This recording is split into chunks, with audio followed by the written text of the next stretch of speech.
Just on the show yesterday, we talked about this hit and run stolen vehicle with what turned out to be a car full of 6 kids, 5 of them juveniles, one of them 18 years old. Then a judge just let the 18-year-old off scot-free. So we wanted to dive a little bit more into that case today and talk about really the message that it sends to youth. This segment is brought to you in partnership with our friends over at Future 42. Turn your frustration into action at future42.org. All right, in that video that we played for you guys yesterday, and we're going to revisit today, part of that was actually the body camera footage from the sheriff of Thurston County, Derek Sanders. So he gets the call, he responds to the scene where this vehicle stolen by these youth. We believe it was stolen out of the Tacoma area, and the youth were kind of from that area as well. It hits another vehicle, flees the scene, driving erratically down the highway. Pit maneuver on the vehicle is done. They flee into the woods. They go and they find 3 of these kids in a porta potty.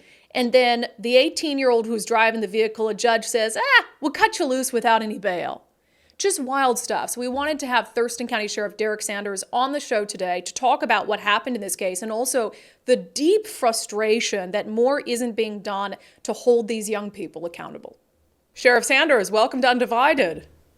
Yeah, thanks for having me. I'm curious, are you always out on the road like that, or did you just stumble upon that vehicle?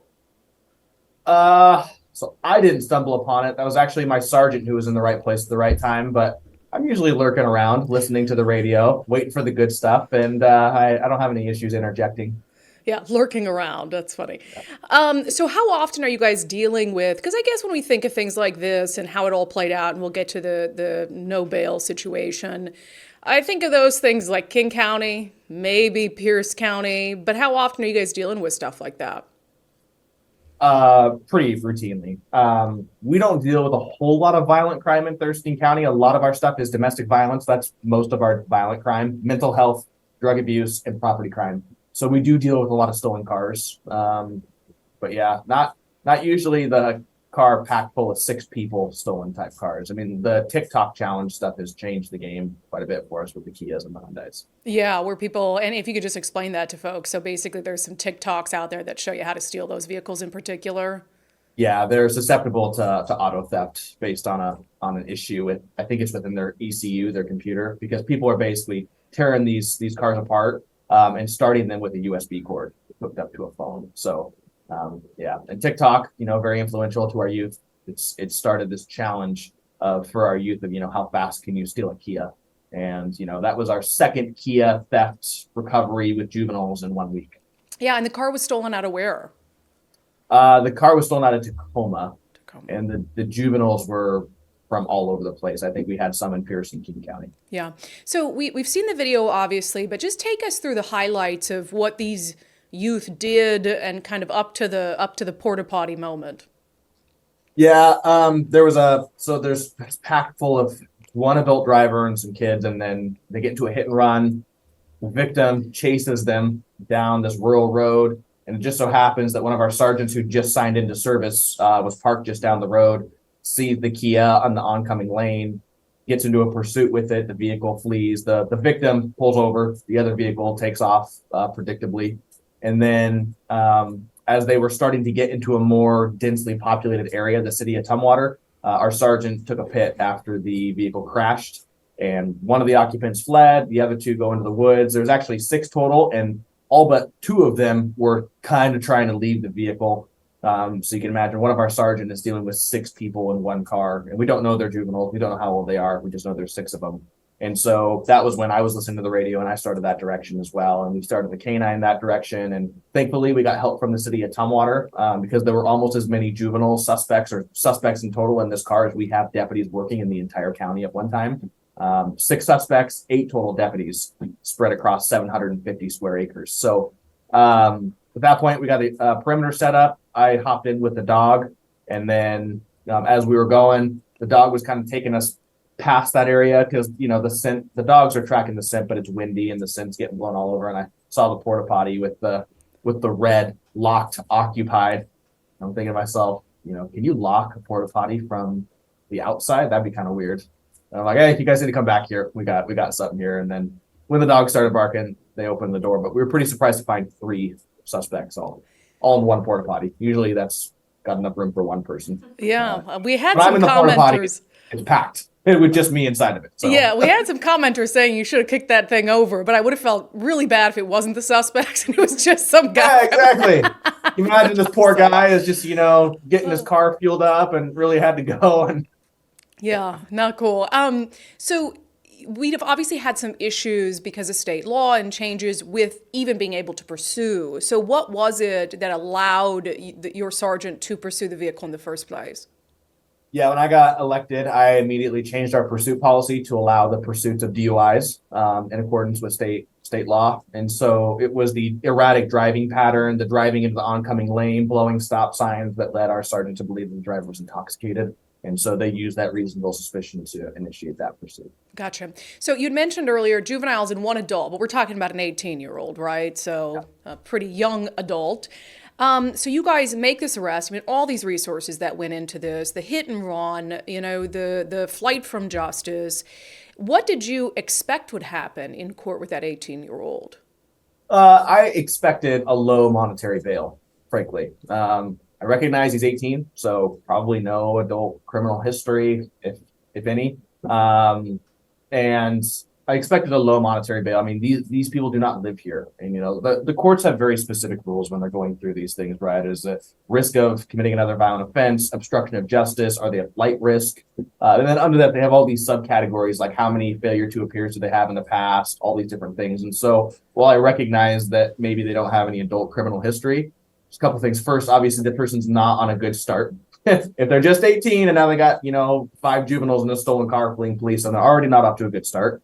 And on top of that, they don't live here, right? So what you're really trying to tell me is that we think that someone who doesn't live here is fleeing from the police in a stolen car. I'm going to presume they don't own a car then, is now going to pay for a Greyhound ticket to come back to court in Thurston County to face the consequences of their actions. And again, you watch the video, this is the person who's yelling and screaming at us and acting entitled like they shouldn't have ever even been arrested. How dare you chase me? How dare you, conduct a pit maneuver on my stolen vehicle and damage my stolen car? Lay down. You're fleeing from a stolen car. I'm going to leave it aimed at you too. Be quiet. Point that shit somewhere else. No. Hands. You two got hands. So you can start with the mouthy one here on the left. That entitlement, all of these things leads us to believe, obviously, that this person's probably not coming back to court. So it's the jury's still out on that, if you will. Yeah, so the judge lets him go without any bail, without any sort of monetary promise to appear. What message does that send to, I guess, criminals and to the people of your county? When people recognize that they will be booked into the jail and immediately released, the message is that, not bad. I'll go find my next Kia. And I think it's a huge hit. I mean, there's multiple victims in this case. You have the initial victim of the auto theft, their car's totaled. You have the victim who the stolen car crashed into, their car's damaged. Our patrol vehicle's out of service. The entire right side of the car is damaged because they tried to drive forward, and we don't know if that vehicle is going to be totaled. So you have multiple victims here, and for just a PR, no need for monetary bail. Is just it.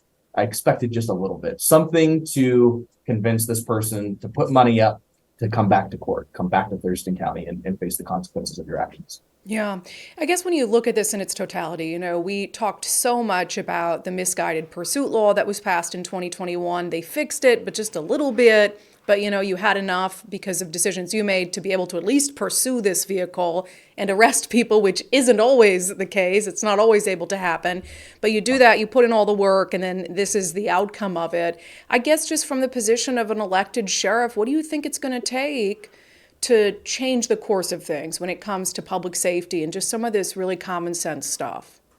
I truly don't know. I was really disappointed. So when the laws changed in 2021, we saw a number of things happen. We saw an exodus of police officers. We saw morale go down. I was one of the deputies who decided, okay, well, the message is clear that you guys really don't want us doing much. You really just want us to drive around in circles. And when people commit crimes or flee, to kind of just move along with our lives. So that was an issue already. But then now we're getting to the point where when I got elected, I anticipated that with all the statistics that we have that show the 62% increase in auto theft. Since 2019, murders are up 96%. In that same time frame, police officer staffing across the entire state is down 100, despite 100,000 new people in our state. I thought bringing all these statistics to our legislature would be the light bulb of like, yeah, this wasn't the right way. We went down this path. We tried it, right? Hey, we made an effort. We tried to make some reform changes, but this was one of the ones.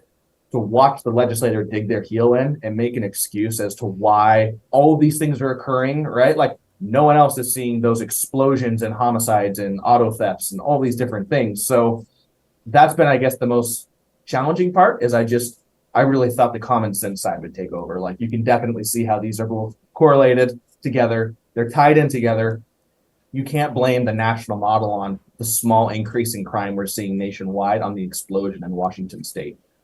So when we see this stuff, I mean, it's not a secret. Every day that I do sign into my computer, I get the delayed messages from the day before and, 10, 15 auto thefts in just Thurston County that we're putting out as bolos every day. I can't even imagine what King and Pierce are looking like in Snohomish, the bigger counties. So I don't know what it's going to take. I guess the numbers are going to have to get higher. But if we continue down this road, it's already bad enough. But if we're also not even going to require that people put up small amounts of securities in exchange for a promise to return, then I can only anticipate that this is going to continue, that we're going to continue to see the rash of auto thefts. And it's going to be a challenge. I guess the one thing I will say, and this is what I don't understand, is that, if I were a judge, this is just plain old citizen here thinking, if I'm a judge, really a lot of what I'm doing is guesswork, right? I'm trying to guess on whether or not this person is going to commit another offense on pretrial because they're presumed innocent, so they've not been convicted or anything. Yeah. But I'm trying to guess if they're going to commit another crime and if they're going to show up to their future court dates. What I'm trying to figure out, right, is as a judge, if you guess that someone is going to come back and not commit a future offense and they violate both of those things, do we view that as a failure systemically? And should we? Should we consider that a failure, right? Like, I mean, like the weatherman saying it's going to snow and it's 100 degrees outside. And so that, I guess, is the big question that I have for courts across our state, across our country, is that we're trying to make the best decisions possible. But if we're continuously getting them wrong, is that a failure of the system? Because to me, a bench warrant is a big deal. Someone has defied our magistrate, and it was our job to go get them back. But we also don't want to see that continued disrespect to continue. Yeah, we appreciate the sheriff's time. And I agree with him. Like, what is it going to take? If we haven't reached that point yet, I'm terrified to think what it would take for people to start making different decisions about who they send to Olympia to represent them. Particularly, I think what we're seeing lately is who they send to the governor's office. I mean, you have so many, and I don't know if this specific judge was an Inslee appointee. I'll have to look into that. But I think you have a lot of judges, including in stories we talked about last week, who, they've been appointed by the same governor of the same party for 12 years now. And at what point do we decide that we need someone in that office who is going to appoint judges to vacant positions who really care about law and order, really, really are concerned with the safety of you and I and our families and our communities? So I don't know what it's going to take, but we are going to keep trying with every fiber of our being to bring a little common sense and sanity back to some of these decisions and to politics in our state. All right, that segment was brought to you in partnership with our friends over at Future 42. Turn your frustration into action at future42.org.